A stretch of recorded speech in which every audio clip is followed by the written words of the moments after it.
샬롬. 오늘도 좋은 날입니다. 여러분, 하나님 말씀을 배워간다는 것이 우리에게는 큰 특권입니다. 사실 하나님 말씀이 조금 어렵고 생소할 수 있는데 저와 함께 천천히 공부하면서 맛을 들여갈 수 있기를 주님의 이름으로 축원합니다. 함께 기도하고 시작하실까요?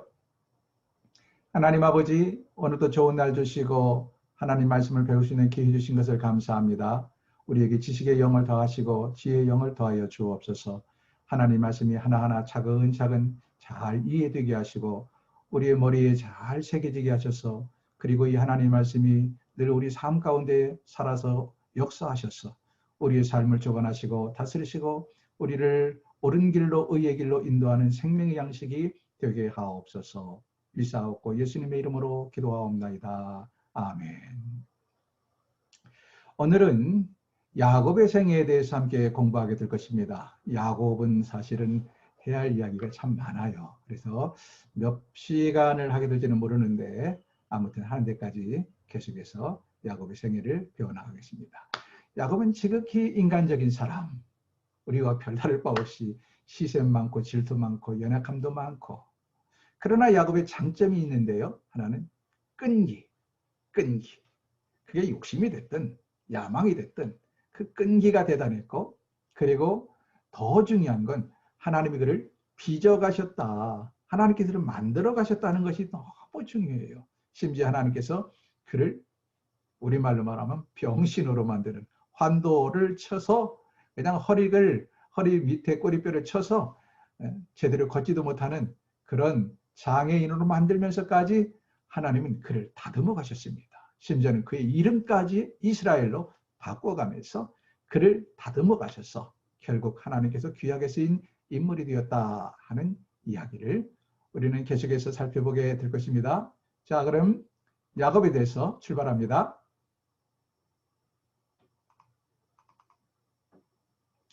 자, 창세기 27장부터 36장까지가 야곱에 관한 이야기인데요. 함께 보아나갈까요? 27장 보면 야곱이 25장에서 팥죽 사건이 있었죠. 장자의 명분을 형 에서가 아무 생각 없이 동생에게 팔아먹었다. 근데 야곱은 이것을 왜 샀을까요? 두 가지입니다. 첫 번째는 그는 어쩌면 어머니를 통해서 영적으로 제대로 교육을 받고 영적으로 이 장자의 축복이 얼마나 중요한가를 알았기 때문이고요. 단순히 아버지의 재산을 2배를 물려받는 것 이상의 영적인 의미를 알았기 때문이고, 두 번째는 인간적인 야망입니다. 야심, 욕심 때문이기도 했을 것입니다. 아무튼 팥죽 사건이 있었어요. 그래서 장자의 명분을 샀다. 근데 문제는 이 장자의 명분이 그냥 명분으로 말로 끝나는 것이 아니라 실제로 하나님께서 장자의 명분을 누구에게 주느냐에 따라서 그 사람이 장자의 복을 받는다는 것입니다. 자, 어떤 일이 벌어집니까? 이삭이 마침내 나이가 많아졌어요. 이삭이 나이가 많아져서 눈이 어둡게 되었다. 어떤 사람이 이때 이삭의 나이가 얼마나 될까 한번 추측을 해보겠습니다. 추측을. 어떤 분이 역산해서 계산을 했더니 야곱이 형 에서를 피해서 바다마람으로 삼촌 집으로 도망갈 때 나이가 75세랍니다. 75세. 형 에서와 동생 야곱은 발 뒤꿈치를 잡고 태어났으니까 나이가 똑같죠. 자, 그러면 에서와 야곱이 나이가 75세에 야곱이 형 에서를 피해서 도망갔다면 이때 아버지는 나이가 몇일까요? 이삭이 40세에 장가를 갔어요. 그리고 그 후로 20년 후에, 즉 60세에 쌍둥이를 낳았습니다. 60세. 그러면 60에다가 지금 야곱이 75세에 도망가니까 75살을 더하면 이때 이삭의 나이가 몇 살입니까? 135세입니다. 135세. 다시 말하면 이삭이 135세쯤 되었을 때 이미 늙어. 27장 2절 보면 이삭이 이르되 내가 이제 늙어 어느 날 죽을는지 알지 못하니 라고 말합니다. 어느 날 죽을는지 알지 못한다. 늙은 만큼 늙어서 지금 135세나 되었으니까 눈이 앞이 보이지 않아요. 그리고 이제 죽을 날이 다가왔다라고 생각을 했던 것입니다. 그런데 참고로 이삭은 몇 살에 죽은 줄 아십니까? 180세에 죽었습니다. 그러니까 이 뒤로도 몇 살을 더 산 거예요? 45년을 더 살았습니다. 45년. 그러니까 어찌 보면 앞도 잘 보지 못하면서, 우리말로 말하면 좀 안 좋은 표현이지만 노망이 드는 거예요. 네? 앞도 보지 못하면서 노망 들린 상태로 45년을 더 산 사람이 누구냐? 이삭입니다. 제 말을 이상하게 생각하지 마시고요. 여러분이 성경을 좀 이해할 수 있도록 제가 잡아주는 것입니다. 자, 아무튼 문제는 이삭이, 제가 노망 들었다는 말을 이상하게 보지 마세요. 오늘 27장 보면 사람이요, 누구나를 막느라고 노망이라는 게 다른 게 아닙니다. 노욕이라고도 말할 수 있고, 또 나이 먹어서 실수하는 것을, 상황 판단을 제대로 못하는 것을 노망이라고 그냥 좀 과격하게 표현을 한 것입니다. 여기 보니까 이삭의 나이가 한 135세쯤 되니까 눈도 잘 안 보여. 거기다 대고 생각의 판단도 흐려져. 그래서 뭐 특별히 세상에 대해 깊이 생각하고 이런 것보다도 사람이 나이 먹으면 어떻게 되죠? 단순해지잖아요. 어린애처럼 단순해집니다. 그리고 자기만 아는 그런 좀 어렸을 때의 습관이 살아나는데, 이삭이 나이 먹으면서 어떤 생각을 하느냐. 두 아들이 있었는데 아들이 차이가 있어요. 장남에서는 들사람, 밖에 나가서 이렇게 활동적이고 사냥을 좋아하고 성격도 외향적이고 생김새도 아주 그냥 괄괄하고 그랬습니다. 피부에 보면 털도 많고. 장남에서는 나가서 사냥을 해서 많은 뭐 이렇게 짐승들을 잡아왔어요. 잡아가지고 그걸 가지고 요리해서 아버지를 대접하는 걸 기뻐했고, 아버지는 이 장남에서가 잡아온 집에서 기른 가축보다도 사실 밖에서 야생동물이 맛있다고 그러잖아요. 밖에서 기른 이런 야생동물들을 잡아다가 에서가 요리해주면 그것을 그렇게 맛있게 먹었어요. 그런데 반대로 동생 야곱은 안에서, 들사람이 아니라 집에서 내성적이고, 그리고 좀 이렇게 곱디 고운 스타일, 몸도 형처럼 피부에 뭐 잔털도 많이 있는 것도 아니고, 그리고 어머니와 함께 마치 그 남자지만 좀 여성스러운 남자 있죠. 그런 스타일이 바로 야곱입니다. 어머니 치맛자락 잡고 어머니 졸래졸래 따라다니면서 어머니 말동무도 돼주고 어머니와 친하게 지냈던 것 같아요. 그러다 보니까 사람이라는 게요, 같은 형제라도 같은 부모라도 자기와 좀 생활 습관이 같고 자기에게 잘해주는 사람에게 정이 가잖아요. 그래서 이삭은 큰아들 에서를 좀 가까이 했던 것 같고, 리브가는, 어머니는 자기에게 살갑게 대하고 여성스러운 이 작은 아들 야곱을 좀 가까이 했던 것 같아요. 근데 문제가 발생했습니다. 이삭이 뭐라고 말하냐면, 이제 내가 죽을 날이 다가오는 것 같은데 에서야, 네가 맛있는 요리를 해주면 내가 그 요리를 먹고 너를 마음껏 장자의 축복을 주고 싶다, 이렇게 말하는 거예요. 그 이야기를 리브가가 들었습니다. 리브가가 정신이 번쩍 납니다. 왜요? 두 가지 측면에서요. 두 가지 측면에. 첫 번째는 아까 말씀드린 것처럼 리브가는 야곱을 더 편애했단 말이지요. 그래서 야곱이 장자의 축복을 받기를 바라는 마음이 있었어요. 그러나 사실은 그건 인간적인 마음이고, 그것보다 더 중요한 사실이 있어요. 중요한 사실. 두 번째 언급하지만 이 두 번째가 더 중요합니다. 뭔가요? 아이를 임신했을 때 여호와 하나님께서 하신 말씀을 리브가는 잊지 않고 기억하고 있었다. 비록 그의 남편은 나이가 많아서 그런지 몰라도 그 사실을 까맣게 잊고 있었는 것 같아요. 분명히 장자의 축복은 누가 받아야 되나요? 하나님의 예언대로 말하면 야곱이 받아야 되는데, 이삭은 그런 생각이 지금 없어. 나이가 많아서인지 잊어버려서 그런지 몰라도 리브가는 그 사실을 기억하고 있었다는 거예요. 큰 자가 작은 자를 섬기리라 하신 말씀을 기억하고 있었다. 거기에다 대고 인간적으로도 자기는 자기를 살갑게 대하고 자기와 늘 가까이 해주는 이 야곱이 장자의 축복을 받기를 바라는 마음도 있었고요. 그래서 어떻게 합니까? 모녀간에, 모자간에 어머니와 작은 아들 야곱이, 우리말로 말하면 작전을 꾸밉니다. 좋게 말하면 작전이고 나쁘게 말하면 음모를 꾸며요. 마치 야곱이 형인 것처럼 그렇게 변장을 하는 것이죠. 목소리도 변장하려고 애를 쓰고, 그리고 이 맹숭맹숭한 피부에도 털을 붙이고 그리고 어머니가 준 요리를 들고 가서 아버지의 장자의 축복을 가로채게 된다 하는 이야기가 나옵니다. 사실 심각한 이야기죠. 그래서 장자의 축복 기도를 받아버립니다. 그런데 아까도 말씀드렸지만 여러분, 이 고대 족장 세계에는 하나님께서 언약을 지금 계승해 나가기 때문에 족장들이 축복을 하면 그 축복이 그냥 사람이 바란다, 뭘 바란다는 희망으로 끝나는 것이 아니라 하나님이 책임졌다는 거예요.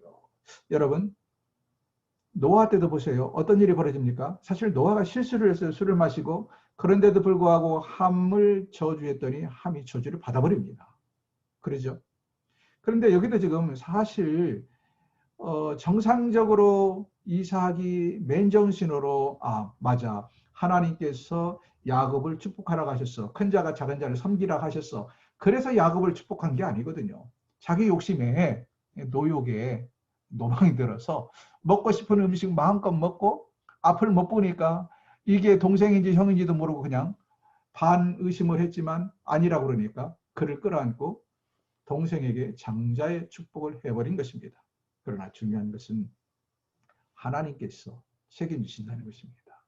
하나님께서 이 약속의 말씀을 책임지시고 그래서 야곱이 장자의 축복을 갖게 되고 장자의 계승권을 이어가게 된다. 그런데 늦게나마 에서가 나가서 사냥을 해서 돌아와서 보니 이미 동생 야곱이 장자의 축복권을 가로채고 축복 기도를 다 받아버렸어요. 그래서 어떡합니까? 에서가 노발대발해서 이 야곱을 잡아 죽이겠다고 길길이 뜁니다. 근데 여러분, 이때 나이가 몇이라고요? 75세나 된 늙은이에요. 노인들이에요. 야곱과 에서가 어린애들이 아니다. 그것도 염두에 두십시오. 아무튼 이래서 어떡합니까? 형이 동생을 죽이겠다고 그러니 리브가 입장에서는 큰일 난 거예요.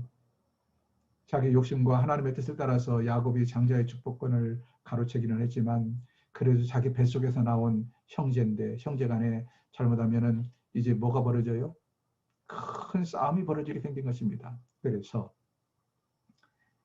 리브가가 어떻게 합니까? 자기 남편에게 우리 야곱을 우리 신족에게 보내서 결혼을 시켜야 되겠습니다.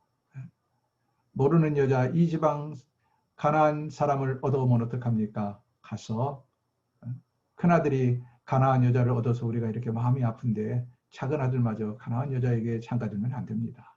가서 장가들게 우리 동족에게 장가들게 해주십시다. 이렇게 리브가가 이삭을 설득을 하죠. 그래서 결국 야곱은 형 에서를 피하여 밧담 아람으로 도망을 간다 하는 이야기입니다. 밧담 아람이 어디냐? 잠깐요. 밧담 아람을 조금 더 보고 설명을 드려야겠네요. 밧담 아람이 바로 이 하란입니다. 하란.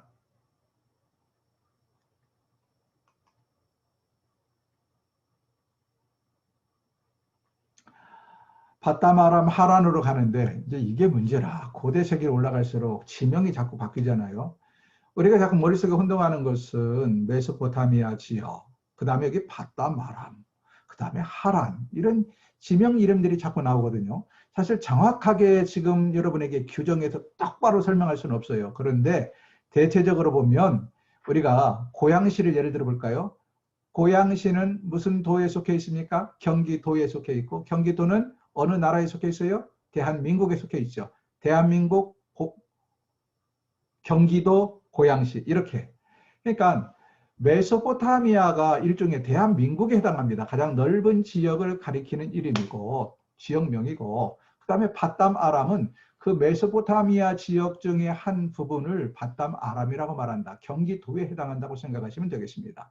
그리고 그 안에 하란이라는 성이 있어요. 하란이라는 성은 바로 대한민국 경기도 고양시 하듯이 고양시에 해당한다라고 생각을 하시면 여러분이 성경을 이해하는 데 상당히 도움이 될 겁니다. 지명이 나올 때마다 늘 혼동스럽고 혼란스럽거든요. 제가 설명한 대로 메소포타미아 지역이 가장 넓은 지역 이름이고 그 안에 바담 아람이라는 한 지역이 있고 그 안에 하란이라는 성읍이 있었다. 이렇게 생각을 하시면 되겠습니다. 하란에 그때 당시 누가 살고 있었느냐? 그의 외삼촌 라반, 그리고 외할아버지 푸드엘, 그리고 증조 외할아버지 나홀이 그 땅에 살고 있었어요. 이 이야기는 조금 후에 다시 정리를 하겠습니다. 매우 중요한 이야기이고 아브라함 할 때 잠깐 언급을 했던 것 같은데 다시 한번 언급을 시간이 되면 하겠습니다. 자, 그런데 이제 하란까지 도망가는 과정을 좀 설명을 해야 되겠죠. 하란까지 도망을 가는데 보세요. 브엘세바를 떠나서 도망을 가다가 베델이라는 곳에 들립니다. 거기서 하루를 지치니까 피곤해서 쉬었다가요. 베델은 어딥니까? 그의 할아버지 아브라함이 하란을 떠나서 내려와서 두 번째로 하나님께 제단을 쌓았던 곳이 베델이고 그곳에서 여호와의 이름을 불렀던 곳이 베델입니다. 그리고 사실 그의 할아버지와 그의 아버지가 베델과 그 옆에 아이 사이에 여기서 장막을 치고 오래 살았습니다. 그의 할아버지와 그의 아버지가. 자, 베델에서 그가 꿈을 꾸는데 세 가지 꿈속에서 세 가지를 그는 소원합니다. 꿈속에서 하늘문이 열리고 사닥다리가 하늘에서 땅까지 내려오고 천사가 오르락 내리락 하는 것을 봅니다. 28장 12절 꿈에 본즉 사닥다리가 땅 위에 서 있는데 꼭대기가 하늘에 닿았고 또 본즉 하나님의 사자들이 그 위에 오르락 내리락 하고 라고 기록이 되어 있죠. 근데 이 꿈속에서 천사들을 보고 그가 하나님께 서약을 해요. 세 가지 서약을 합니다. 첫 번째 서약은 뭐냐? 17절부터 좀 읽어볼까요? 16절부터 28장 16절 야곱이 잠에 깨어 이르되 여호와께서 과연 여기 계시거늘 내가 알지 못하였도다. 이에 두려워하여 이르되 두렵도다. 이곳이요 이곳은 다름 아닌 하나님의 집이요 이는 하늘의 문이로다 하고 하늘에서 사닥다리가 땅에까지 이어졌다. 그래서 하나님의 집이요 하늘의 문이다 라는 표현을 썼고요. 야곱이 아침에 일찍이 일어나 베개로 삼았던 돌을 가져다가 기둥으로 세우고 그 위에 기름을 붓고 그곳 이름을 베델이라 정식으로 이름을 짓습니다. 베델이라 하였더라. 이 성의 옛날 지명이 뭐예요? 루스였습니다. 루스. 자, 20절부터 보면 야곱이 세 가지를 소원합니다. 22절까지.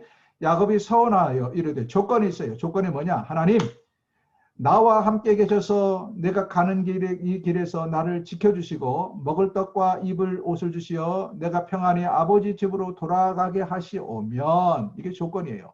하나님께서 이렇게 해주시면 내가 세 가지를 하겠습니다. 첫 번째, 여호와께서 나의 하나님이 되실 것이요. 여호와께서 나의 하나님이 되실 것이요. 여기 거꾸로 되어 있네요. 세 번째, 여호와께서 나의 하나님이 되실 것이요. 두 번째, 내가 기둥으로 세운 이 돌이 하나님이 집이 될 것이요. 하나님의 전이 될 것이요. 세 번째, 하나님이 내게 주신 모든 것에서 10분의 1을 내가 반드시 하나님께 드리겠나이다. 10분의 1을 하나님께 드리겠나이다. 첫 번째는 이곳이 하나님의 집이 될 것이요. 아니, 첫 번째는 뭐예요? 하나님께서 여호와께서 나의 하나님이 되실 것이요. 두 번째는 이곳이 하나님의 집이 될 것이요. 하나님의 전이 될 것이요. 세 번째는 내가 10의 1을 하나님께 드리겠나이다. 이렇게 말을 합니다. 11절에 드리겠다. 이 세 가지 서원을 하는 것을 보게 돼요.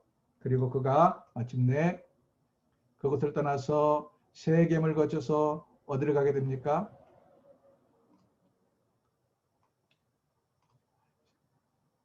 세겜을 거쳐서 바담 아람 하란에 도착한다.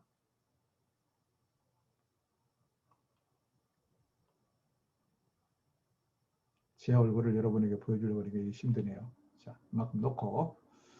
자, 하란에서 기거하는 동안에 창세기 29장부터 30장까지 길게 써 있는데요.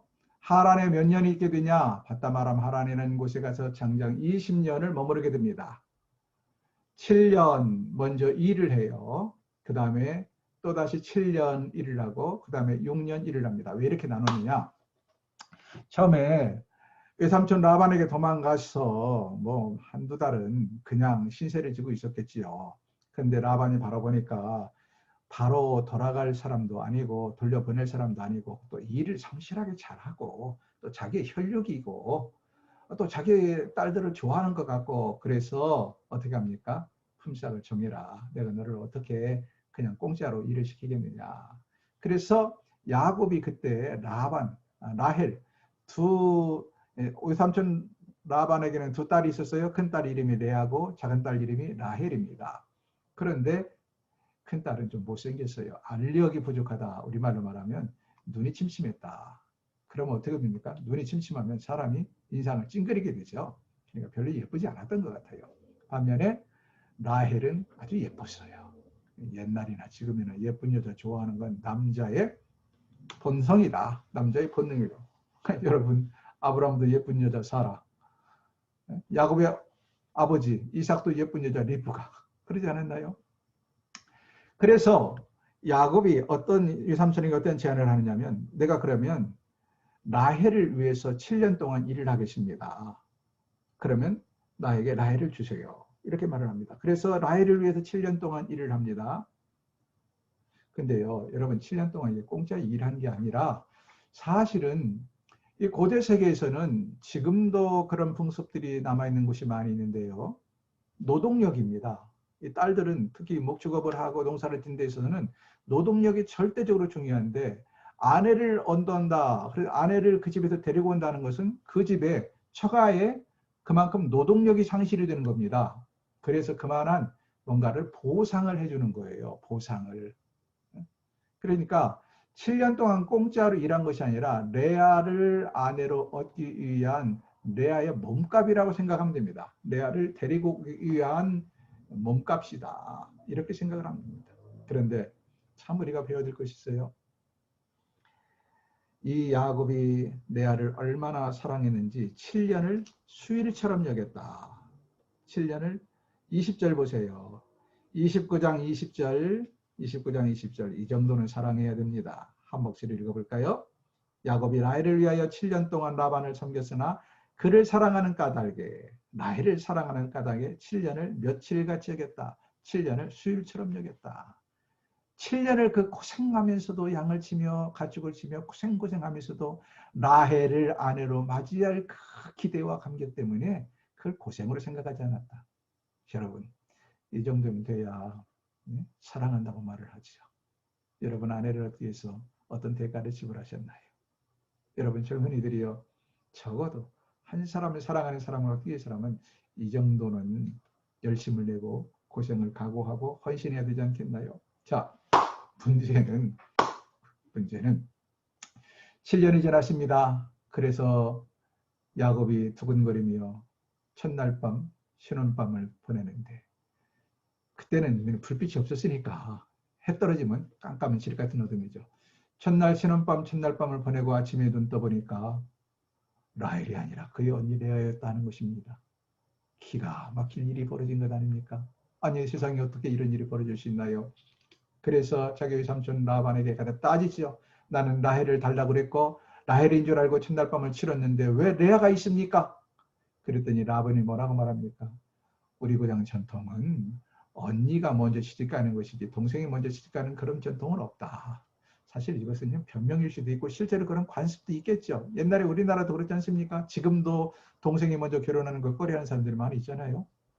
근데 그 외에도 레아가 예쁘지 않았기 때문에 자칫 잘못하면 시집가기가 어려웠던 것 같아요. 그래서 레아를 먼저 보냈다 하는 것이고요. 그러면서 라반이 어떤 제안을 하냐면 이왕 레아와 첫날밤을 보냈는데 7일은 채워라. 7일은 당시 결혼 풍습이 일주일 동안 신혼 결혼식을 치르는 겁니다. 그래 7일을 채워라. 그러면 내가 라헬도 너에게 줄 테니까 네가 그러면 그 이후로 7일을 채운 후에 라헬도 아내로 얻고 라헬을 위해 7년을 다시 일해다오. 이렇게 부탁을 합니다. 그러니까 라반이 굉장히 교활한 사람입니다. 첫 번째, 물론 관습상 언니를 먼저 시집 보내야 된다는 관습상 레아를 줄 수도 있겠지만 어떤 의미에서는 예쁘지 않은 레아를 시집 못 갈까 봐서 얼른 처리한 그런 교활한 성도 있고요. 또 하나는 레아를 먼저 보내면 이 야곱이 틀림없이 라헬을 사랑하기 때문에 그렇게 라헬을 사랑하는 모습을 보았거든요. 라헬을 사랑하기 때문에 곧바로 떠나지 아니하고 나를 위해 또 7년을 일할 것이다. 그럼 나는 그만한 노동력을 확보한다라는 교활한 생각을 가졌던 것이죠. 아무튼 이래서 또다시 7일 후에 라헬을 아내로 맞이해요. 그러니까 야곱은 일주일 새에 아내를 둘을 얻게 되는 셈이 됩니다. 이래서 아내가 둘이 생겼어요. 그리고는 이 라헬을 위하여 또 7년 동안 열심히 일을 합니다. 도합 14년이 됐죠. 14년 일하는 동안에 많은 우여곡절이 있었는데 다음에 이야기하고 그 후로 다시 자신의 재산 축적을 위하여 6년 동안 일을 합니다. 그래서 도합 20년간 이 밧단 아람 하란 지방에 머무르게 된다 하는 이야기고요. 자, 이제 결혼의 이야기가 나옵니다. 결혼을 하는데 아내가 레아 언니와 라헬 동생만 있는 것이 아니라 아내가 장마치 4사람이 됩니다. 왜 4사람이 되느냐? 레아를 먼저 얻었어요. 그리고 일주일에 라헬을 얻었습니다. 그런데 그 뒤에 레아가 자기의 몸종 자기의 몸종 실바를 남편 야곱에게 아내로 상납을 합니다. 그래서 원치 않냐게 세 번째 부인이 생깁니다. 나중에 라헬도 시셈이 나서 자기의 몸종 비라를 자기 남편 야곱에게 상납을 합니다. 이렇게 해서 아내가 원치 않냐게 라헬 하나만 생각했는데 4명의 아내를 얻게 되었고 이 4명의 아내에게서 자녀 11명이 아니라 아들만 11명이 출생을 합니다.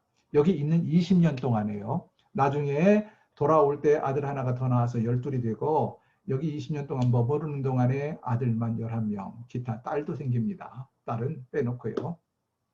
그러므로 최소한 2년에 1명 이상씩 애를 낳았다. 2년에 1명씩 야곱은 애를 낳았습니다. 실제로 아들 11명에 여기서 낳은 딸 하나 이름이 기록이 되어 있어요.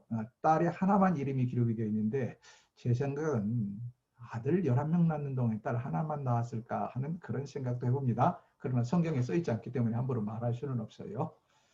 그 다음에 여기서 20년 동안인 동안에 그는 부를 얻게 된다. 특히 6년 동안 그가 자신의 개인적인 재산 축적을 위해서 일을 할 때 교활한 외삼촌 머리 위에 교활한 조카이자 사위인 야곱이 있었습니다. 우리말에 뛰는 놈이 나는 놈이 있다고. 예. 교활한 라반보다 더 교활한 야곱. 얼룩무늬 있는 가축들을 자기 것으로 사전 외삼촌과 계약을 맺고 그것을 이용해서 그는 부를 축적했다 하는 이야기가 기록이 되어 있습니다. 너무 많은 이야기인데요. 이것을 하나하나 살펴나가게 되는데 어떻게 할까? 오늘 간단하게 설명을 하고 이어서 다음 시간에 좀 더 설명하겠습니다. 이스라엘의 12지파. 무슨 말이냐? 이스라엘의 12지파. 이스라엘은 사실 야곱의 나중에 이름이지요. 자, 한번 이 족보를 볼까요? 아브라함과 사라가 결혼해서 이삭을 낳죠. 이삭, 외아들 이삭을 낳고, 그리고 아브라함은 하갈에게서 이스마엘을 낳습니다. 그리고 또 누가 있다고 그러죠? 후처 그드라가 있는데 빼고 정실 부인만 둘. 이삭에게 낳았는데 이삭이 누구와 결혼합니까? 삼촌지간인 리브가와 결혼을 해서 쌍둥이 아들을 낳아요. 큰아들이 에서고 작은아들이 야곱입니다. 그러나 장자의 축복을 야곱이 차지하죠. 이 야곱이 나중에 이름이 변해서 이스라엘이 되고 이 이스라엘에게서 12아들이 나옵니다. 12아들이 나오는데 아내가 넷이나 되죠. 첫 번째 아내가 레아입니다. 언니 레아에게서 루벤과 시므온과 레위와 유다가 먼저 4명이 쭉 출생을 합니다. 그리고는 태문이 다치게 돼요. 이 4명을 낳는 동안에 동생 라헬이 시샘을 합니다. 도무지 자기에게서는 아들이 안 나오는 거예요. 야곱이 자기를 사랑하는데도 불구하고 태문이 다쳐서 안 나와요. 그러자 자신의 몸종 비라를 이 애를 못 낳는 시샘 때문에 언니를 시기하고 질투해서 자기의 몸종 비라를 남편 야곱에게 아내로 상납을 해버립니다. 그래서 비라에게서 2 아들이 나와요. 단과 납달리가 나옵니다.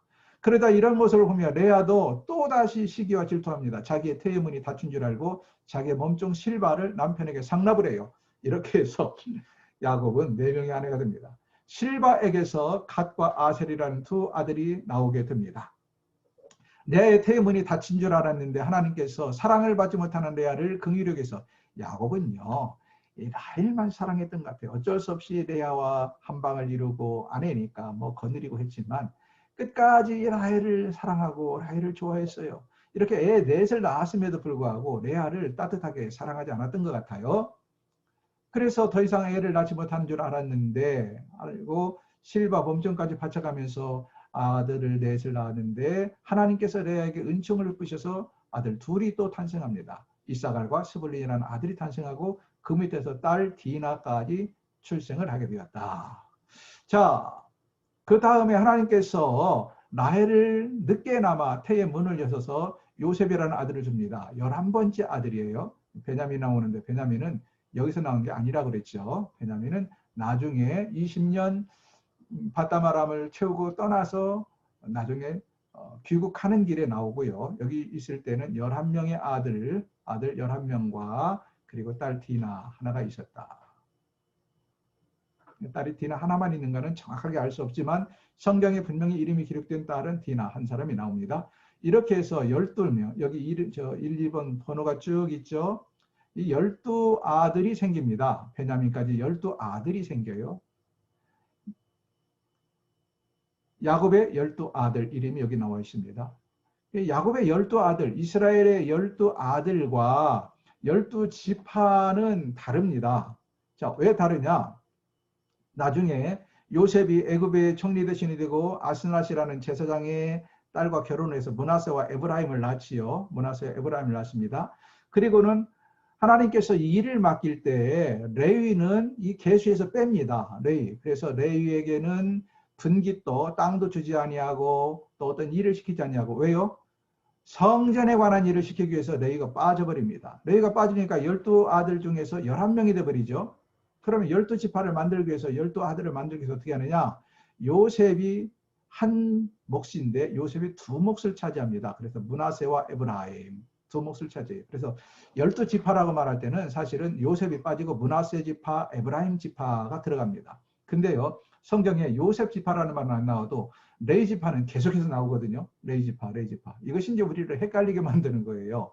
사실은 요셉과 레위가 빠지고 므낫세와 에브라임이 들어가서 12지파를 형성하는 것인데 레위가 사실은 성읍에 관한 일들을 다 하다 보니까 나중에 끝까지 레위 지파, 레위 이름은 나오고 그래서 어떻게 보면 레위까지 하면 13지파처럼 성경은 계속 므낫세 지파, 에브라임 지파가 등장합니다. 아무튼 여기서 제가 말씀드리고자 하는 것은 레위와 요셉이 빠지고 므낫세와 에브라임이 대신 이 일을 맡아서 했다 하는 것을 기억하시면 좋겠습니다. 여기도 좀 할 이야기가 많이 있는데 다음 시간에 이야기를 혹시 시간이 되면 하기로 하겠고 오늘은 여기까지만 보겠습니다. 여러분 정리해 볼까요? 우리는 오늘 야곱의 생애의 전반부를 보았습니다. 중요한 것은 야곱이 욕심도 많고 야심도 많은 사람이었지만 그보다 더 중요한 것은 하나님께서 하나님의 뜻을 어떻게 이루어 가시냐 하는 것입니다. 하나님께서는 두 가지 면을 보았으면 좋겠어요. 하나님은 인간의 실수까지도 다 이용하셔서 하나님의 뜻을 이루어 가십니다. 하나님께서 처음부터 야곱에게 복 주시기로 큰 자는 작은 자를 섬기리라 계획을 세웠고 그대로 일이 이루어졌다 하는 것을 우리는 기억을 하셔야 되고 절대적으로 하나님께 주권이 있다. 여러분 사람이 일을 계획할지라도 일을 이루시는 분은 여호와 하나님이십니다. 잠언서에 기록이 되어 있습니다. 사람이 일을 계획할지라도 일을 이루시는 분은 여호와 하나님이십니다. 사람의 심지를 뽑으면 일의 계획은 하나님께부터 나온다 라는 사실을 기억하시고 두 번째로는 그래도 하나님은 어떤 사람을 복 주시는가 정말 하나님의 약속을 소중하게 생각하는 사람 하나님의 언약을 하나님의 말씀을 소중하게 생각하는 사람을 복 주신다. 에서를 보세요. 에서는 장자권의 소중함을 알지 못했어요. 하나님이 어떻게 생각하는 장자권인데 장자의 축복이 얼마나 중요한데 그러나 야곱은 원래 장자가 아니었음에도 불구하고 이 장자권의 소중함을 알고 있었고 그래서 그것을 붙잡고자 하는 열심이 있었다. 사랑하는 여러분 마지막 말씀입니다. 오늘 우리가 살아가면서 우리가 들고 있는 이 성경은 하나님의 언약의 말씀입니다. 언약서예요. 여기에 기록되는 하나님의 이 언약의 말씀을 결코 소홀히 여기지 마십시오. 농담으로 여기지 마십시오. 롯의 사이들처럼 농담으로 여기고 가볍게 여기지 말라. 이 말씀이 이해가 되든 이해가 되지 않든 이 말씀이 실감이 나든 나지 않든 하나님이 내게 주신 약속이 언약의 말씀이라는 사실을 기억하시고 언제나 우리는 이 약속의 말씀대로 순종하며 약속의 말씀대로 지키려고 애를 쓰고 약속의 말씀을 기대하며 기다리며 살아가는 성도들이 되기를 주의 이름으로 축원합니다. 감사합니다. 오늘은 여기까지 하겠습니다. 수고하셨습니다.